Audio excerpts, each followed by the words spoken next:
Welcome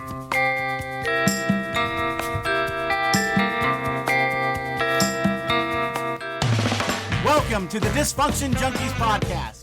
We may not have seen it all, but we've seen enough. And now, here are your hosts, Chrissy and Carrie. Welcome back, junkies. I'm Carrie. And I'm Chrissy. So, our last episode, we went down the rabbit hole of funerals. Yes. And we just had such an amazing time with it that we didn't even get to all the content we wanted to talk about. Best time of my life. Here's round 2. Yeah. If you still aren't completely losing your mind yet, but this subject has a lot to touch on. It does. And it affects all of us. And we've all had these sort of experiences. I'm sure plenty of other experiences that we aren't going to touch on, but It is an experience. It is. It's life.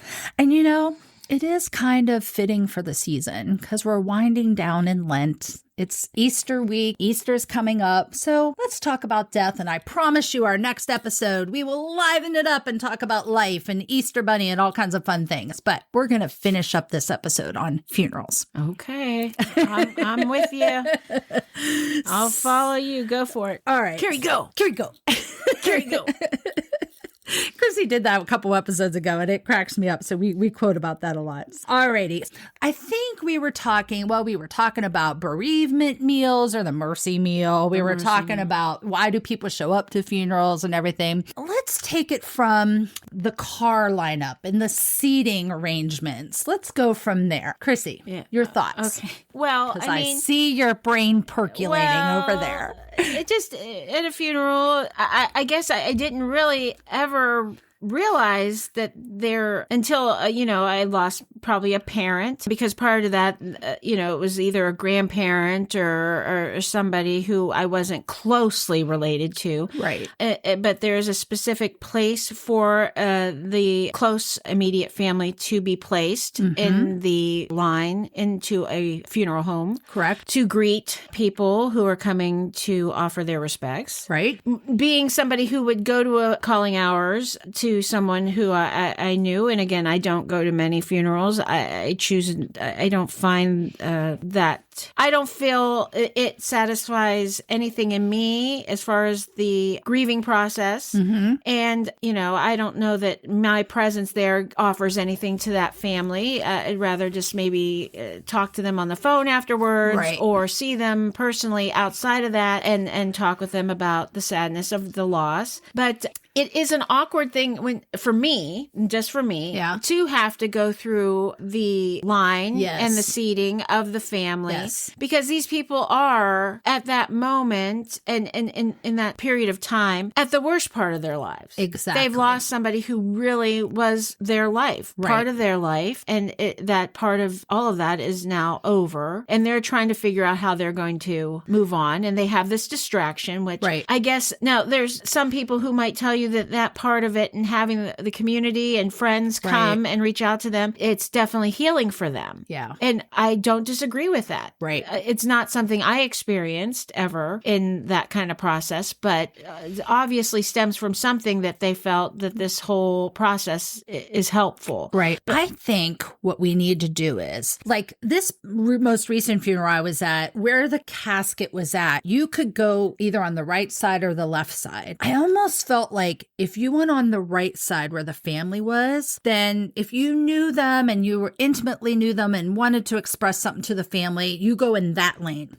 But then you could have the express lane on the left side where you could just go up, say your little words, if you want to pat them on the shoulder, whatever it is, but then you can bypass the family. And it's in no way a disrespect to the family. To me, it's almost more respectful, because if you don't know them, you have social anxiety. Like I tend to have anxiety a lot. And so like it puts me in a lot of anxious situations. Like, what am I going to say to these people? Like, I don't know them, and it should be just equally as acceptable whether you want to go to the family side or the express lane. I totally am on board with this. Isn't that a good idea? Well, here's the other thing that happens a lot, and I'm sure everyone who's been to calling hours has experienced this. You have a lot of people who generally are coming all at the same time. Yes. After work or whenever the time is scheduled. Yes. So now you've got a Wait. line. Yes. And then you have people who are talking. They don't read the room. And they are just staying up there and they're just talking with the family a lot. And it's usually about themselves. It's usually nothing to do with the person. Right. You know, it's just, it's not the time to do it. Right. And so now you are feeling socially awkward because you're standing behind these people waiting. Yeah. Which is making you overthink the situation. True. Yes. And depending on where your placement is in that line, if they have you going, now I've had two different lines, I guess. One where you are greeted by the casket first. Yes. To go and kneel. Yeah, I prefer that first because then you can make your own express lane. What if you got the people talking in front of you? Now you're hanging out with, you know. Yeah, that's true. And you keep nudging him to try and get him to wake up. Yeah. Because you keep tapping him. Because I think it's probably a nervous thing. You're like, okay, well, I'm standing here waiting. I mean, maybe, you know. Comfort them. Yeah. Keep tapping. You know. Yep. You know. Hey, anybody. Are you dead yet? Yeah. Are you still dead? Can you hear me? Can you hear me now? Can you hear me now? Oh, God. Again, yes, I am scheduled for hell. I'll just say a couple Hail Marys and rosaries You'll and I'll be fine. Yeah. So it's very uncomfortable. It's hard. Yeah. And, you know, so if you're doing that, and because I am not a very religious person, I feel awkward if I were to have to kneel. So I generally opt out. Yeah. And in fact, I think sometimes Yeah. people, they don't even have those there anymore. Depends on the funeral home. Yeah. We're really funny, sort of funny, really quick story. When I was very little, the funeral I went to was my grandmother's, and I was, like I said, 6 or 7. Well, my little friend who I had hung around with, who lived in the neighborhood, because we lived in the neighborhood with my grandparents, my grandmother. Nope, it wasn't Fingers. Oh, okay. It was another childhood friend that was sort of around the same time as Fingers, but actually had predated her a little bit because this friend was older. She came to the calling hours with her mom because we were close. And she, again, they lived in the neighborhood too. And she got so, like, by then I was like a veteran because I'd already been hanging out there for the day. Yeah. So nothing was affecting me. You were desensitized. So I tried to, like, go up with her to kneel at my grandmother's casket together to sort of just hang with my buddy. And, you know, you came for me, and you know, I appreciate that. She was so filled with anxiety. Oh. I remember there were tassels on the kneeler, and she got so nervous. I think she had a tissue in her hand, and she thought she was tearing the tissue. And she was tearing the tassels. She ripped all the tassels off the kneeler, and they were all over the floor. Oh, the poor thing. See, this is the dysfunctions. That poor girl probably can never go to a casket to this day. She's probably traumatized I hate to by that add a moment. really bad thing to this, but Chrissy. She's deceased. My little friend, she passed away. She was a couple years older than me, but unfortunately she unexpectedly did pass away. But I didn't mean to bring it down even more, as if I could bring this down anymore. Chrissy. But yes, I do remember her ripping those damn tassels off of that kneeler. Gosh. Probably shouldn't have kneelers with any sort of fabric on them. Yeah, I mean, so yeah, the kneeling thing is awkward to me. The waiting to speak to the family is awkward. I think just going and you know, when you get a chance, give a hug. I'm very sorry. Yeah. You know, and move on. Right. Because anything you say in that moment, and the longer you're made to like hang or I just always feel so bad for the family. I really do, because it's like you said, people are coming through. You're at your worst moment. Ugh. But anyways, the other thing I think is kind of an interesting, and I feel like this is maybe getting a little bit more maybe not, maybe a little bit in the past, but flowers. So the amount of flowers, like, I think it's so nice for people to send something to show their, you know, if they didn't come to the funeral, then they send the flowers. But here's the problem. After the funeral, you've got all these flowers. Now, I've seen funerals where there was only a couple sent. And again, no reflection on the person, just, you know, there was only a couple. But I've seen funerals where there were literally 50 or 60 things of flowers. What the heck is the family going to do with they don't know what to do. They don't know what to do with them. And there's just flowers everywhere. And it just is like, it's such a nice sign of respect, but I love how people now will do, in lieu of flowers, give it to this charity or do this. And I often wonder, like, do the people really do that? Well, I think that some do. Yeah. But I think when you deal with your older generation, that they have to send the flowers. Yes. And I do know what the family does with them sometimes. What they do. Not speaking about everybody. What'd you do? Well, not me. Oh, okay. I mean, somebody, have you ever gone to the cemetery after they bury a person? They just throw them all over the top of that turned over earth. I have seen where you go to the cemetery, And all those somebody's flowers. just passed away. They sort of course, I think they take some of them. Yeah. But again, like you said, what are you going to do with all this stuff? Right. So they do leave them on the, I've the seen grave. them. Now, I'm not saying Now, this that is a makes regular sense. practice, but this Yeah. is what I have seen in my past. That makes sense. See, when my father passed away, one, his funeral was out of town and he was buried in his hometown. Really, the only of us that went was family. And although we have a big family, there was a lot of people there, but we asked no flowers. We didn't have calling hours at a funeral home. He was literally just at the church. So, that kind of made it simpler. But I did get some people sent me flowers. And I will say, okay, first of all, I do not have a green thumb. I would love to have a green thumb. I strive all the time to have plants in my house, but they usually die. But I'm very proud of myself because there's one plant that was given to me and it was like three different types of flower plants in one. I have since separated them out. They're still alive 2.5 years later. Same family of the plant that you presented me with that I still have on my windowsill up there? The orchid? Is it an No, it's not an orchid. It's a parlor palm, and it's I can't think of it, some kind of ivy thing. Yeah, it was that, and I still have kept that. And that is nice because it is, I always say like that's my dad's plant. And it came with a little cardinal, like little bird in it. So I still have that in there. So like for me, that meant a lot because I still have that. Like again, if there's 50 of them, what are you gonna do? There's another thing too, Yeah. the politics of funerals. Yes. With these flowers. Yes. That I've witnessed is that the older generation usually, it is a practice of them to basically go through and they want to know who sent the flowers, who sent these, who sent this bouquet. Or I give you another one that I've seen people do. The people who sent flowers who are now at the calling hours. Yeah. They want to know where their flowers arrangements are. And in proximity to the casket. Yes. Oh, yep. yep. Very, very, Is it kind of like the bigger, how that saying goes, the bigger the hair, the closer to God, the bigger the flower arrangement, the closer you were to the family? Or closer to the casket, yes. the more important you were, or that they felt you spent enough money on that arrangement, you need to be displayed. Right. Or maybe your place in society. If you were somebody that a lot of people know, you want to show off and say, look at who sent me a flower. Yeah. There's a whole underlying. Oh, yes. Does anybody ever say this stuff out loud? Because I am. But come on. If you're not realizing that this is what's going on, this is what's going on. I think it's beautiful that somebody who wants to send flowers, send it to their house. Family member. Yeah. If you were friends with the daughter, with the spouse, with the cousin, whoever. Send it to them. Send it to them. That's I'm thinking of you. Yeah. I know this is a hard time for grief. Right. Because the family invests in what they call the casket spray anyhow. Right. And to be honest, isn't that enough flowers? Because that spray also goes on the grave. Yes. Once now, the see, I person knew is that there. one, but I wasn't thinking about all the other ones, but you're right. Yeah.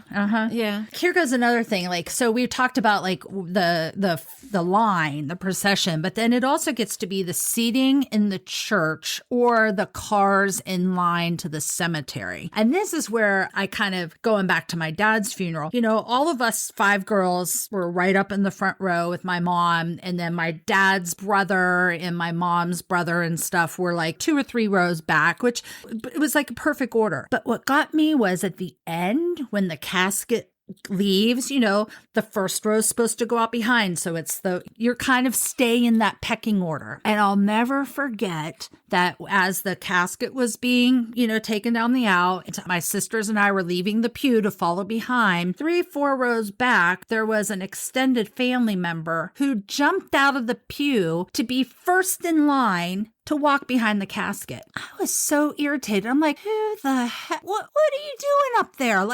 You got the 5 daughters and the wife. Why are you jumping it was so disrespectful. I'm still irritated about that. It's not about you, Get your own funeral. You know how people have wedding planners? Yes. They need wranglers for funerals to sort of put these people back in their place for behaviors that really are not acceptable. Was that, I mean, okay, tell me, am I wrong? Am I wrong by being upset by that? No, you're not wrong at all. Thank you. And I'm not surprised because, again, funerals bring out the absolute worst. DJ Nick's dying to ad lib. Shouldn't funeral directors kind of be managing those expectations of the family? That's what I think. Well, were you at the church, though? Yeah, we were at the church. Yeah, so the funeral director is probably... The funeral director was there because I will say, when we were getting before service, there was some people that were trying to sit in the front row. And I remember going to the funeral director saying, hey, why are those people sitting in the front row? That's not, they should, but here we were on the front row on the left side and, whatever. But so I was like, oh, okay, gotcha. I thought they were sitting in our seats and I'm like, well, what are those people? So the funeral director might try to help, but in general, I would have to say that it's not home base anymore for them. Now it's the church.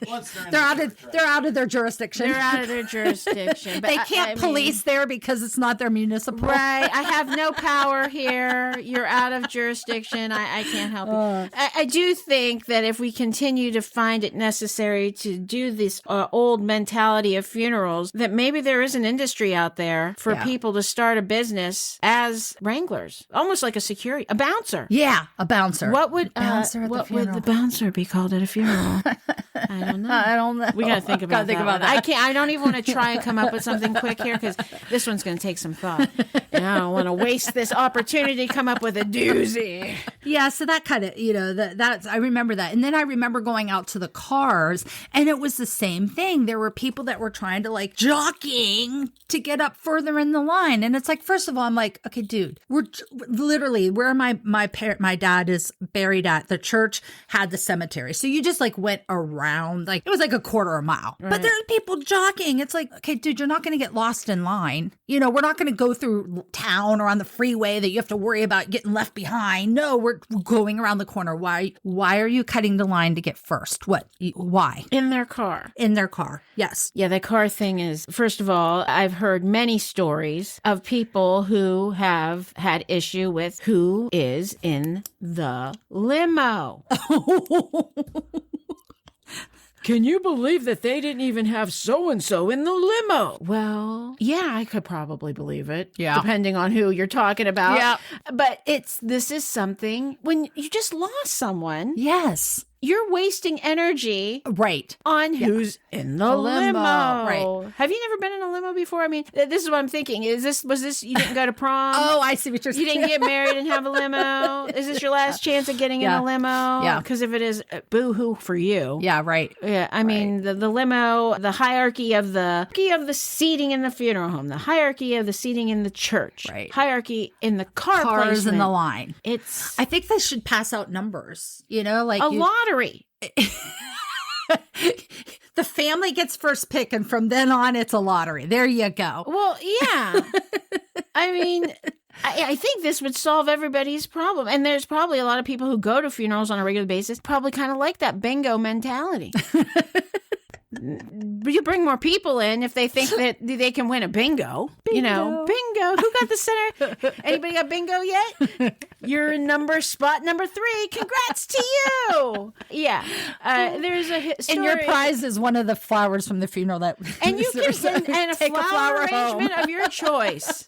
Yes. Yeah. There's a story that used to float around of my father literally getting into a fist fight over a funeral situation, I guess. Because of their car in line? No. About the seating in the funeral home. Oh, it's still in the line. It's still cutting line. So my father, not always known as a calm gentleman all the time, could be a little hot-headed, of course. Love him for that. Offered many hours of amusement, whether horrified or not horrified. My understanding was that when my father's uncle passed away and my dad's father, my grandfather, was not well. This would have been my grandfather's brother who passed away. There was some sort of weird historical animosity or some sort of situation that is so far removed from me, I don't even know what it was exactly. And I'd only be speculating and don't want to do that. But the widow of the uncle who passed away had some issue with my grandfather. And my grandfather, I guess, was not in really good health at that time. They were basically had the family in their line, for to greet people at the funeral home. Well, they had my grandfather standing. They didn't offer him a chair. Oh. And my father got very upset because he knew his dad was not in the best health. Yeah. And everybody else was sitting, and my grandfather was not offered a chair. And this caused Fisticuffs. it came to ugliness. Oh, This was, wow. I mean, I was probably, I'm guessing either this gentleman passed away before I was born or I was very little. So Yeah. I was not You're in this in situation. attendance. But yeah, it was a whole fight at a funeral. Now, fun for somebody who maybe just went to watch the drama. The funeral crasher. Yeah. Yeah. Somebody who's like, yeah, you see what goes on. This can be completely traumatic Yes. for a family because you're never going to forget a funeral. And you certainly aren't going to forget a funeral where people were like brawling. No, exactly. But I'm guessing this is not the first or the last funeral that anybody has a story about where people got into actual physical altercation. Probably not. They probably also, and that's the thing, the dysfunction probably started at a wedding years ago. Or over a woman or a man. And so this has been a generational, lifelong thing. So we're going to start at fisticuffs. We're going to end fisticuffs. I hear you. Well, at least it comes full circle and has There you closure. go. There you go. They had So closure. It's a good thing. The other thing is what is the best way to tell somebody that somebody has passed? So this again has many layers. There's lots of layers to this onion. Do you want to know by third party? You know, somebody that you know passes away, but they don't tell you directly. They call your husband, your spouse, or family member, whatever. Or is it somebody passes away and they're very close to you? You make a phone call, or do you send a text message, or do you just wait for them to read about it in the obituaries? Like, what's your thoughts? How do you want to know that somebody passed away? What would be offensive or what would be etiquette for you? Well, depending on who passed away and how Yes. close they are to me, but there are people, and everybody has these type of people in their family who love to be the delivery system of horrible news. Oh, that's true. And so Yes. those are probably going to be the ones that are going to reach out and let you know so-and-so passed away. And they're usually the same person. I guarantee if any of you out there think about this, when you've heard about somebody passing away, whether close, probably in more circumstances, somebody who's that's somewhat close or maybe not close at all. This is the delivery person with the information. Yeah. Personally, I suppose if I'm really close to the person who is sick and passing away, I'm generally nearby somehow or have been involved in the process while it was going on. So usually delivered by another family member if I wasn't there immediately at that time when it happened, or I'm there. I think it definitely needs to be, if it's someone really close to you, very close to you, it needs to be somehow of a verbal communication, whether that's face to face, whether it's even a third party. Hey, they talk to your spouse to tell you because they know that maybe you'll get so upset and they want to make sure your spouse finds you in a good, like, you don't want to be driving, and get a phone call. So they're going to call your spouse, say, hey, when you get home or whatever. I want to hear a voice. I want to see either face-to-face or hear a voice. So a phone call or face-to-face. Text message for somebody close. Got a problem with that. Got a problem with that. I have to admit, I've not experienced that. I have. But That seems not so good. Dad passing away, even though I was only short down the road. It was a text message. I didn't realize how much that bothered me, but it bothers me. Like, couldn't pick up the phone and say, hey, Carrie, I'm sorry, but you just missed it. Dad passed. No, it was a text message. Well, here's one thing I would say with that. If you are a person, my sister passed away, and that's very difficult. Yeah. I was given a phone call by my brother-in-law, and that was the way it was supposed to be. That's third party. There you go. That was one-on-one. Right. Yeah. Mm-hmm. That's the way it should be. Yes. I'll never forget that call because you never do. Right. And that was the right thing to do. Right. And he gave me that. That was his. That was kind. That was compassion. kind. But now, if you have a heart, and that takes a lot on his part, right, to be able to do that in that moment, because he just lost his wife, very much so. Right. So I think there are probably a lot of people who can't deliver that kind of information because they're just overcome with grief, and I don't downplay that. I understand in that case, I think you need to maybe assign or ask another family member or somebody very close, saying so and to call. Right. And see, this is the only thing that gives up. And again, going back to one of our episodes about I give people passes. Remember, I said, I have a feeling you're not giving a pass on this one though, which I love you for. Well, I think here you go. Well, I was giving a pass, and then I started thinking about it more, and it was bothering me. But I'm trying to find compassion in my heart on it. In defense of the family members that were involved with this, obviously we had a lot of text messaging going on, a lot of updates going on about the status and the whereabouts, because it was easier to communicate with all 5 of us at once. Sure. Because of this. So I feel like it led them into a false sense of security that it would be okay to do a text message. My problem is 4 of the 5 of us were there at the time. I was not. So 4 of them knew because they witnessed it firsthand. I was not there. And so that's where I feel like it would have been one of them could have made the phone call. Somebody could have picked up a phone and called. I agree. Especially because it was late at night. If I would have been literally 10 minutes later, I would have been asleep and very easily could have missed that text message. I would have hoped that if that did happen, I would have then gotten a phone call. Hey, we didn't hear from you. We want to make, but I don't know. I can't speculate that what did or didn't happen in that situation. But I do know that I got a text message. It bothered me, but I kept trying to give a pass about it. But then now I'm like, no, that really bothers me. And I think I have a right to be upset by that. And I agree 100%. But again, I'm trying. Well, I do, of course. I know you do. But, well, I mean, in general, you would, yes, this isn't just some distant relative or this is your father. Right. So, yeah, I mean, and again, I guess maybe I'm trying to give a pass because I'm saying, look, sometimes people are so overcome with grief. And that's a hard, horrible call to make. It's a hard. But then I think you need to reach out and say, look, can you do this for me? I can't. Or somebody will usually offer, do you want me to call so-and-so and let them know? So I guess that's what I'm hoping by our podcast today is these are conversations. We talked about this in one of the episodes about preparing for the future, letting your family know your wishes or whatever. I am letting you know that if you are very close to me, I want that one-on-one phone call to know about it if that person has passed away. And if it's, again, like this distant cousin passed away, I got a text message about that. Perfectly appropriate. I did not have a daily relationship with this person. I am sorry for the loss. It does sadden me. That text message was appropriate. Inner circle, maybe not so much. Right. So, no, but agree. Wow. Well, I think we tidied up this episode on part 2 episode on funerals pretty well. Yeah. Well, why did we have to give? Because we had so much content. I know, but cocktails later.